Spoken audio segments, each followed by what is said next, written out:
C'est une très belle journée pour nous puisque l'inauguration de cet institut permet de valoriser notre patrimoine hospitalier d'une part, puisque c'est un très bel endroit, et d'être un véritable vivier pour le recrutement de futurs soignants, infirmiers et aides-soignants. Donc nous sommes ravis puisque à la fois c'est un lien direct entre l'hôpital et l'institut et puis la capacité de produire des futurs professionnels dans de très bonnes conditions.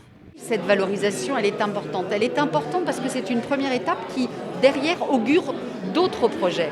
Il y a sur cet espace de l'ancien hôpital d'autres friches qui demain vont être réhabilitées. Une résidence senior, le département va regrouper l'ensemble de ses activités. Bref, quand vous commencez à montrer l'exemple sur un espace, évidemment, ça intéresse d'autres personnes qui se disent « eh oui, pourquoi pas ».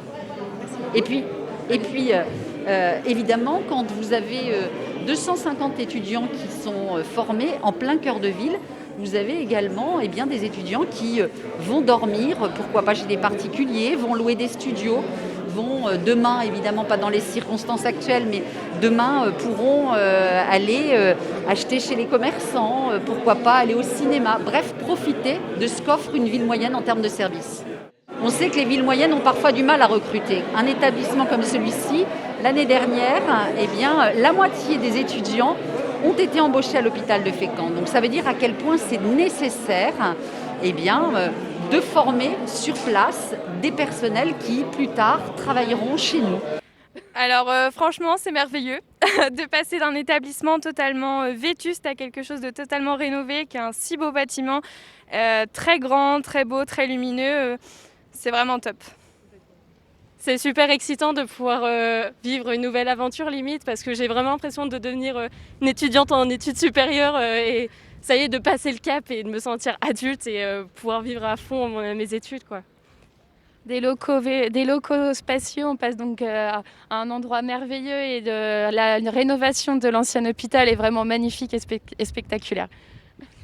On a la chance d'avoir fait du nouveau avec de l'ancien et la découverte des nouveaux locaux nous donne envie de nous donner à fond et ça donne envie de travailler.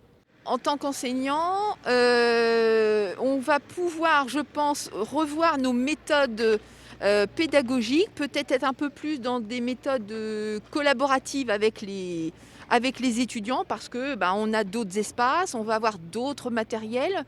On a notre beau laboratoire de simulation.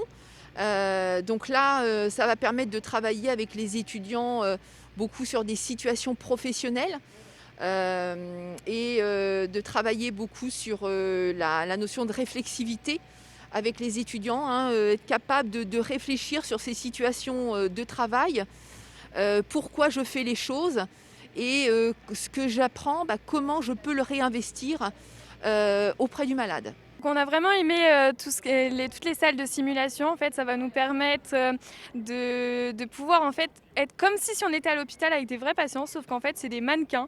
On va être enregistré via une caméra on est tout seul dans la salle et d'autres élèves vont être dans une autre salle en train de nous regarder faire notre travail auprès de ce patient imaginaire, si je puis dire. Et après commenter, décrire comment on a fait notre travail, s'il y avait des choses à refaire, à modifier, à faire des corrections.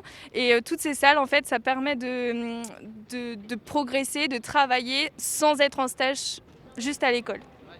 Et ce qu'on espère derrière tout ça, c'est que, d'une part, on va attirer des vocations parce que c'est bien sûr la question de la rémunération des infirmières et des aides-soignantes dans leur vie, mais c'est d'abord de la reconnaissance de ce métier par des structures de formation qui sont à la hauteur et qui sont à la hauteur de ce qu'on attend en matière de pédagogie au XXIe siècle. Et ce que nous faisons ici, nous devons le faire ailleurs, c'est-à-dire dire aux jeunes, en Normandie, on a des structures d'enseignement qui sont modernes, équipées, et rester en Normandie plutôt que de partir, comme malheureusement ils le font encore trop souvent, soit vers l'Île-de-France, soit vers la Bretagne. Oui, c'est aussi important de préciser que la région a financé de manière extrêmement importante, je pense, pour deux raisons. La première, c'est qu'elle a compris que sur le plan de l'attractivité, les villes moyennes avaient besoin d'être aidées parce que la restauration d'un patrimoine comme celui-ci, nous n'aurions pas pu le faire seuls, c'est très clair. Et puis je pense que c'est aussi pour montrer le fait que ce territoire a été capable d'investir dans le domaine de la santé. Notre centre intercommunal de santé eh bien, nous sommes les seuls en Normandie à avoir un centre de cette nature aussi important, avec toujours aujourd'hui 7 médecins.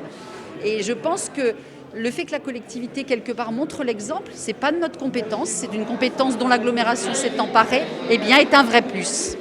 On entend l'enthousiasme ici des étudiants, du président de région, des présents, des élus.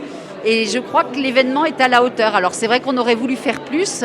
On va proposer à l'ensemble des Fécampois des visites guidées par nos guides du patrimoine dans les jours à venir pour qu'ils puissent venir visiter cet établissement, évidemment dans le respect des gestes barrières.